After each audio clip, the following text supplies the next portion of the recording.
شروع کرتا ہوں اللہ کے بابرکت نام سے جو بڑا مہربان نہایت ہی رحم کرنے والا ہے۔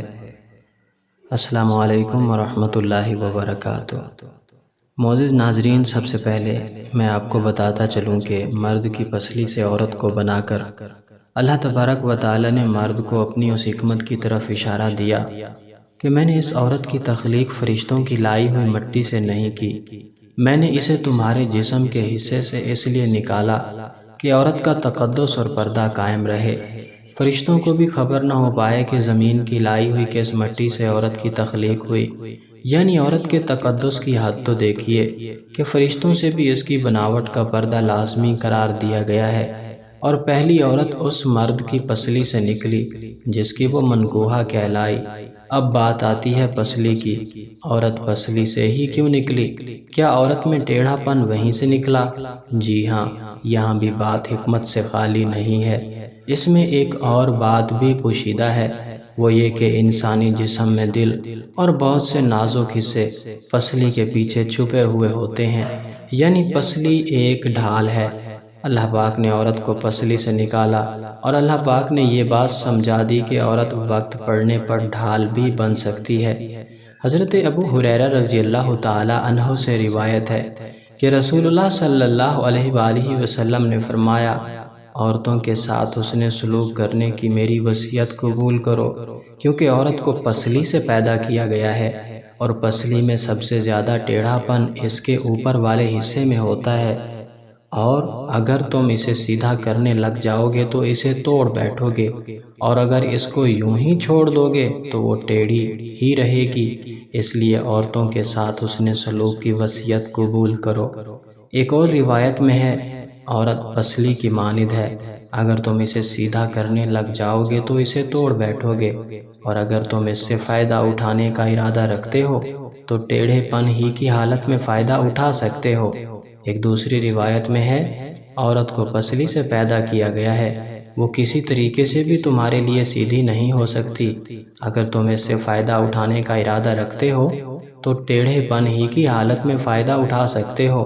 اور اگر تم اسے سیدھا کرنے لگ گئے تو اسے توڑ بیٹھو گے، اس کے توڑنے سے مراد اسے طلاق دینا ہے۔ ارشاد باری تعالی ہے، اے لوگو، اپنے اس رب سے ڈرو جس نے تمہیں ایک جان سے پیدا کیا اور اس سے اس کی بیوی کو پیدا کیا، اور دونوں سے بہت سے مردوں اور عورتوں کو پیدا کیا۔ اس آیت مبارکہ سے یہ معلوم ہوتا ہے کہ تمام انسانیت کو ایک جان سے پیدا کیا گیا، اور دیگر نصوص سے یہ معلوم ہوا کہ اس جان سے مراد حضرت آدم علیہ السلام ہیں، اور یہ بات بھی معلوم ہے کہ حوا علیہ السلام آدم علیہ السلام کی بیوی ہیں، اور صحیحین میں مذکور بالا حدیث میں اس بات کی وضاحت موجود ہے کہ عورتوں کو ٹیڑھی پسلی سے پیدا کیا گیا ہے۔ تو ان تمام نصوص کو جمع کرنے سے یہ نتیجہ نکلتا ہے کہ حوا علیہ السلام کو آدم علیہ السلام کی پسلی سے پیدا کیا گیا۔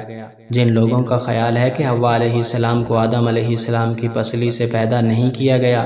انہوں نے صحیحین کی مذکورہ بالا حدیث کی تعویلات کی ہیں جن پر کوئی دلیل نہیں، اور نصوص کو ان کے ظاہر پر رکھنا اصل ہے تاکہ ظاہر سے پھیرنے والی کوئی دلیل مل جائے۔ رہی بات یہ کہ انسان کو نطفے سے پیدا کیا گیا ہے، تو یہ تخلیق کے تیسرے مرحلے کے متعلق ہے۔ تخلیق انسان کے متعلق نصوص کو جمع کرنے سے یہ نتیجہ نکلتا ہے کہ سب سے پہلے انسان آدم علیہ السلام ہیں، جنہیں کھنکھناتی ہوئی مٹی سے پیدا کیا گیا۔ آدم علیہ السلام سے اللہ تعالیٰ نے حوا علیہ السلام کو پیدا کیا۔ حوا علیہ السلام کو آدم علیہ السلام کی پسلی سے پیدا کیا گیا، کیونکہ عورتوں کے متعلق یہ نص ہے کہ انہیں پسلی سے پیدا کیا گیا ہے۔ پھر آدم علیہ السلام کے نطفے سے نسل انسانی چلی، لہٰذا جس طرح آدم علیہ السلام کی تخلیق کو سامنے رکھتے ہوئے انسان کے بارے میں عمومی طور پر یعنی مردوں اور عورتوں سب کے متعلق یہ کہا گیا ہے